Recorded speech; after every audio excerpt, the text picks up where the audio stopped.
corners, you just feel it's got so much grip and it just doesn't roll. It's just such a fantastic setup. Hi, this is Raj from MR Sportscars. In this video I'm going to talk about exactly how you can make a 997 Gen 2 into what I call a fast road spec sports car. This car is a 997 Gen 2 Carrera S, so it's rear wheel drive. It's the narrow body from the factory. It's a 2009. It's a car we've sold for the third time now.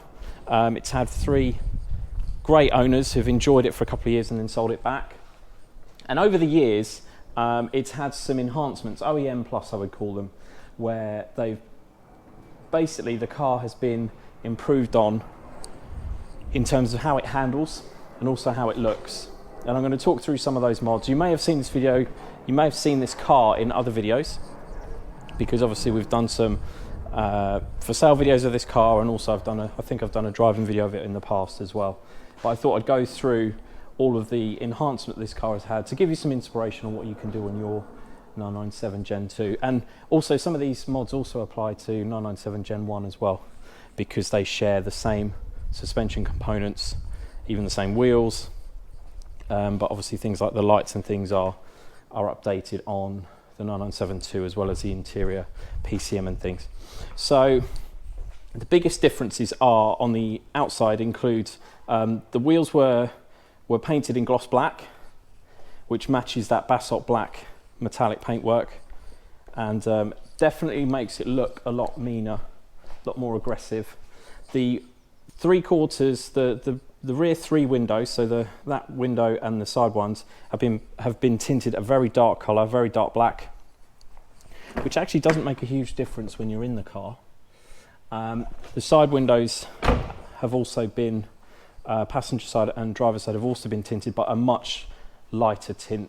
For legal reasons, that's as dark as you can go, I believe. You couldn't have that on those, because then that would be against UK law.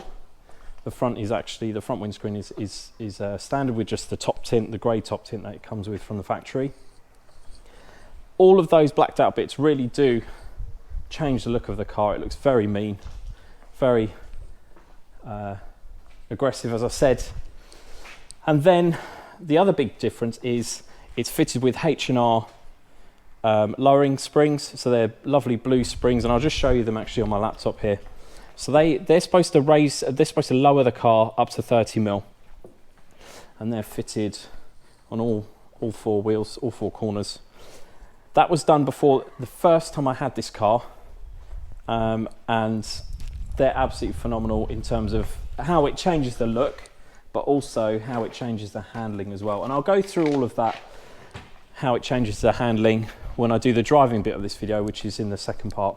But I wanted to just show you how much it lowers the wheels. So if I just measure there, so I'm getting that the approximate gap to the wheel rim is just it's 8.3, so 83 mil. And if I've got a standard suspension Carrera 4S fitted with PASM. Both cars are fitted with PASM. Let's measure what it is on this car.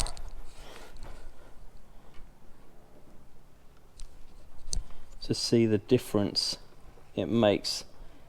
So that is about 10.2. So it's lowered it about 2 centimeters. 2 centimeters, and also these ones. I mean, you can see it's actually, there's still good clearance, and actually this kit, it's great because it doesn't actually lead to the tyres rubbing on the wheel arches. These wheel arches are completely standard, no modifications on the actual body itself. And then the other thing that's really changed is it's got H&R wheel spacers, which push the wheels outwards. It's got longer bolts as well, which match that, and they're etched H&R on the edges of these wheel spacers here. You can see them. It's just that silver bit in between the disc and the wheel itself. The back, I believe they're 17 mil, so that's a big spacer, and at the front they're 14 mil. So you can see it lines up perfectly with the wheel arch front and back. In fact, we did at one point take these wheel spacers off and just have the lowering springs. To be honest with you, it didn't look right. So it really is a set. If you get that H&R spring set, I would recommend fitting wheel spacers. These are about as far I would go. I wouldn't get wider ones, but you can see it makes a difference to how the car sits completely. This is a standard 4S with PASM, so it should have the same offset relative to the body as that 2S would have done from standard. Makes a big difference to the stance of this car and also to the handling, but as I said, I'll go through that when you see it with me behind the wheel. I'm just trying to think. I think that's all the the front. They fitted Zun Sport grills. This is the last owner, actually, really nice chap, who did some further enhancements on this car, including fitting the Xcode Sport Design Alcantara steering wheel, which really makes a difference to how the car changes gear when you're in manual mode or just in auto when you start changing the gears yourself, because it's got full-size paddles which follow the steering wheel. He also fitted the Carplay system as well, so that works really well with the standard Bose system. So it's literally a plug and play solution. You just need a surround that matches the satin plastic of the rest of the dash. And the other thing that we had done, actually the first time we bought this car, was this was looking really grubby when we first got it, and I wasn't happy to sell it to someone with sort of chips in the sides of the sort of standard, like the plastic that you get here. So I had this removed as well as this piece, and they were taken to the body shop. They were sanded and painted in basalt black, which is actually a standard. It's a factory option you can get. So again, that's OEM plus. That's something you could have got from factory, but we've added after it's been sold. This car came with the hardback sport seats, but the one thing I would probably do if I was going to be keeping this car is change the belts, maybe to the red. I think I really like the red seat belts. I'd maybe fit the GT3 fabric pull straps as well. But this car is basically what I would call a fast road spec, club sport spec, because it's got that enhanced look and enhanced performance as well. So the only other thing it's got, this car wasn't fitted with the factory sports exhaust, switchable sports exhaust. So a previous owner, again prior to the first time we had this, they fitted the center silencer delete. So under there it's got a set of pipes instead of a center silencer, which makes it sound very much like the switchable sports exhaust on startup and also when you're driving, without being too loud or droning, which can be really irritating on a car with a louder exhaust, is that it drones when you're just like traveling at a constant 70-75 miles an hour or something. So they're all the changes, but all the other stuff is as you would find on a normal 997 Gen 2, but all those little bits have really sort of made this a very special car. So I'm now going to take it for a drive and show you exactly what I think about how it handles versus a standard car as well.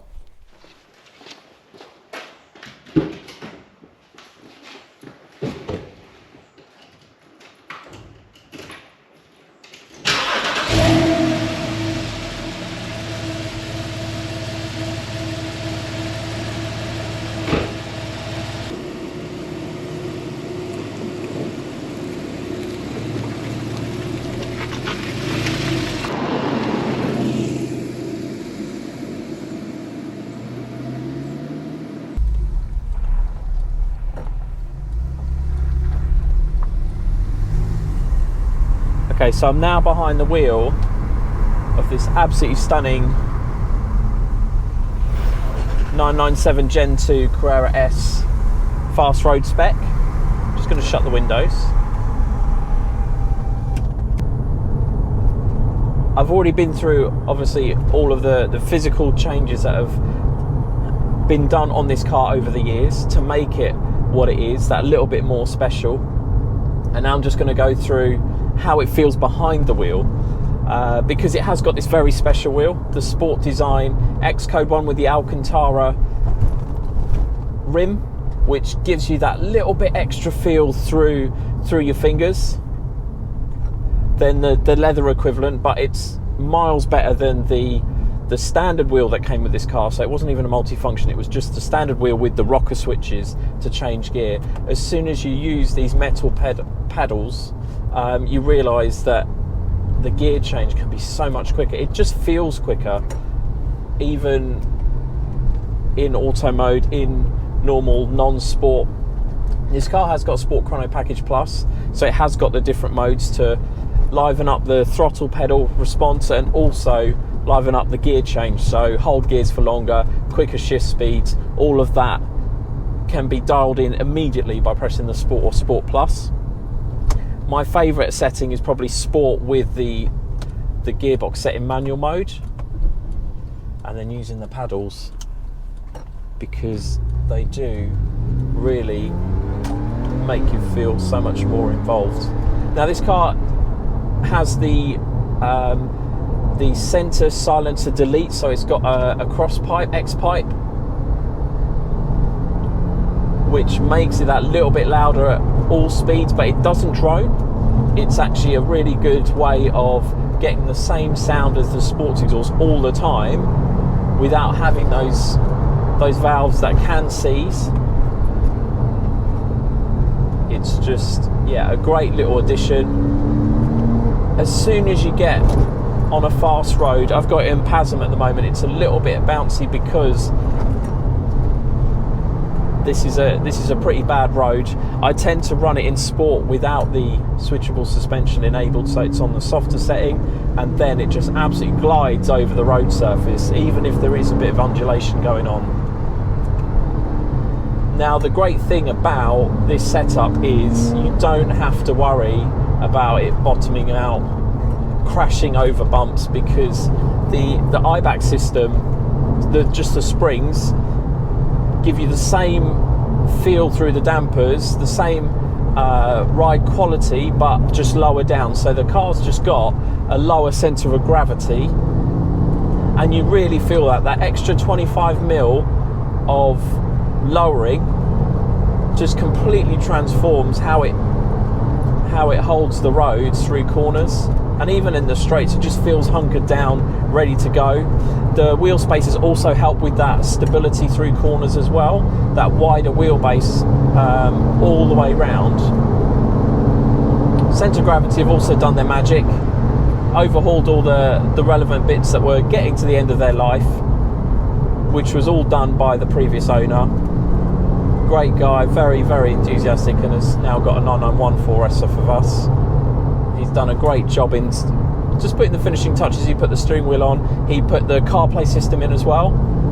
So it's all modern tech in here, but still retaining the original Bose sound system that came from the factory. So the wheel spaces do push the wheels out, it looks better, but also I think it's much more stable. You obviously have longer wheel bolts as well to compensate for the wheels being pushed out further from the hubs, but all that's available as a kit. It's a H&R kit.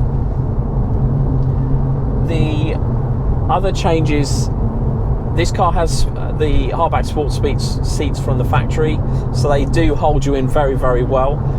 If I was doing any other changes to this car, it would just be purely aesthetic things. So in terms of power performance, there's not really much you can do in terms of improving how much power these cars. They don't really respond at all to remapping them. The engine is tuned to sort of optimal levels by Porsche.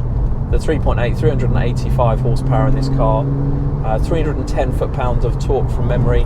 Don't have the figures in front of me, but that sounds about right, and it'll do 60 in around 4.2, 4.3 seconds. So extremely fast, extremely tuneful now with that center silencer delete, and it just rides beautifully over. This is my favourite road in this area, which is the road from Codicut to Hitchin. Absolutely fantastic roads to have a blast on when it's quiet. And just using these paddles, this has really transformed it. This sport design steering wheel especially in Alcantara, is one that I would definitely recommend, as well as the suspension mods. Other things it's had done, which I showed you, is obviously the tinting. Doesn't really make a difference behind the wheel. Also the wheels were gloss black, which again finishes that sort of like everything blacked out look that this car has, but not overboard, so the rear badge is still silver.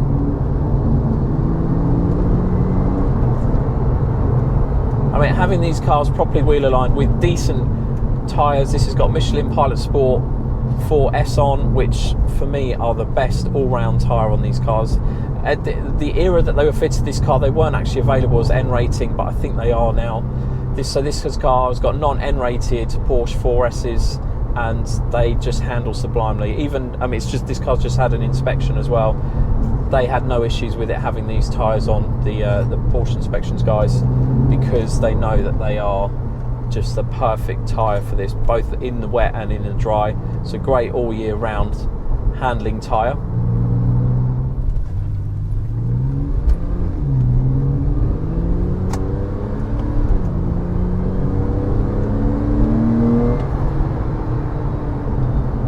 Just through the corners you just feel it's got so much grip, and it just doesn't roll. It's just such a fantastic setup. We had it all realigned as well, and it was, to be honest, even before Centre Gravity had it, it handled beautifully. But now that they've also done the slight suspension refresh as well, before setting it up, it's just transformed. There's no play in any of the suspension, there's no knocks or bangs over extreme bumps.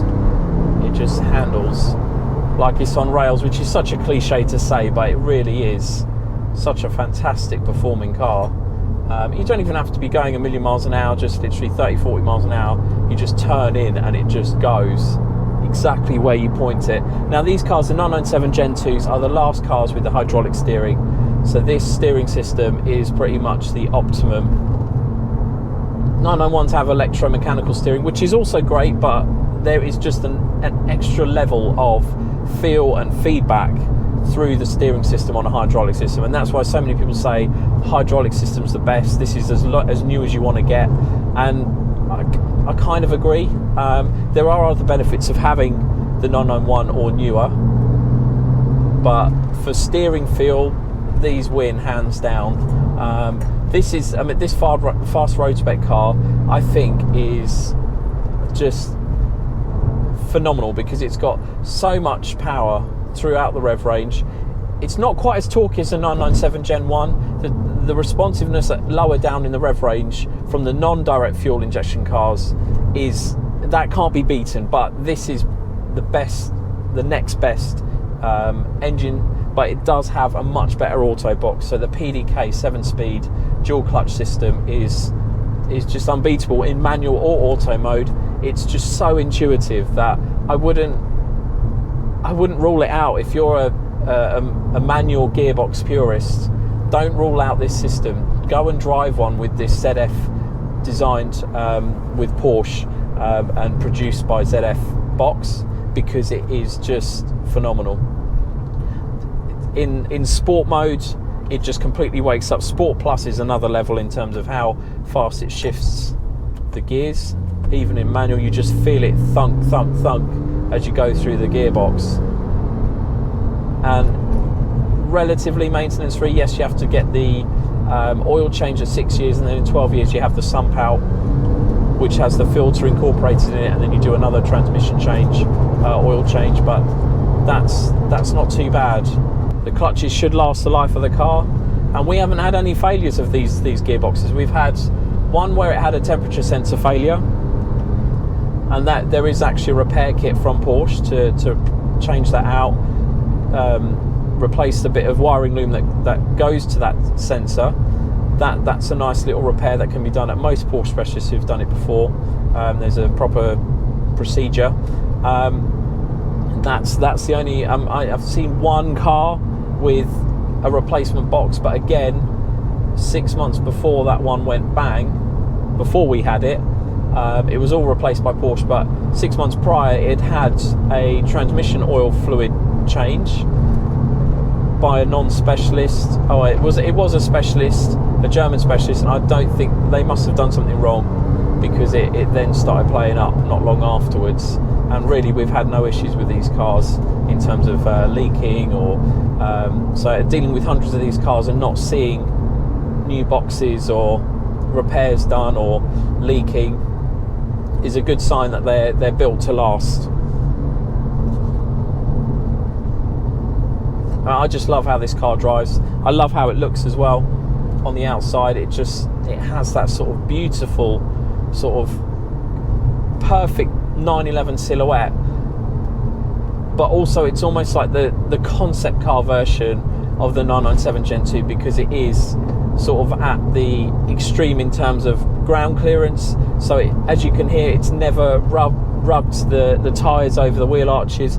These wheel arches are completely standard. It hasn't got like rolled arches or the wheel arch liners removed. It is completely standard. So I would definitely describe this as OEM plus, because you could get lower suspension. Yes, 10mm, 15mm sort of higher than what we've got this one set up as. The wheel spacers were available, but again, you couldn't get what this has got, which I believe is 17mm at the rear, 14mm at the front. You could get, I think, a maximum of 10 or possibly 15mm. I think it's 10 from Porsche, but it just really does transform the 997 Gen 2 into this ultimate weekend fast road car that you can look at in the garage and just be like, wow, that is something special. And people do, and I've seen a couple that have done in a similar way actually. One of the other ones has actually got red seat belts, which I think would be a good addition. And then I've seen one also with the GT3 door pulls, so it has the fabric pulls, and again that can be retrofitted onto this, just switch them out. So that's something I would possibly do again to enhance how this car looks.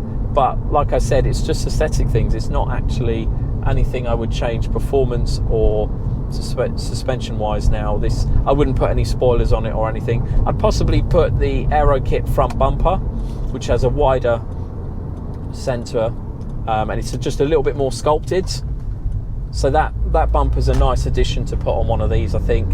But I wouldn't go the full GT3 look. I would just do sort of the Sport Design Aero Kit route rather than anything more extreme, because it is sort of designed to fly under the radar, as it were, and I think it does a great job at doing that, giving you the right driver involvement without being too loud and brash with like big spoilers and things that aren't really necessary on a car like this, especially on the road. This car has got the right balance of modification without going too far. I think a lot of people appreciate this car because it doesn't sort of scream at you of being driven through Halfords and massively modified. It's just been enhanced in relatively choice and subtle ways to make it the great car that it is. So I hope you've enjoyed this video. If you have, please do like and subscribe. And also, if you have any questions or comments about this car or modifying your 911 or future 911, please don't hesitate to comment below. Thank you for watching.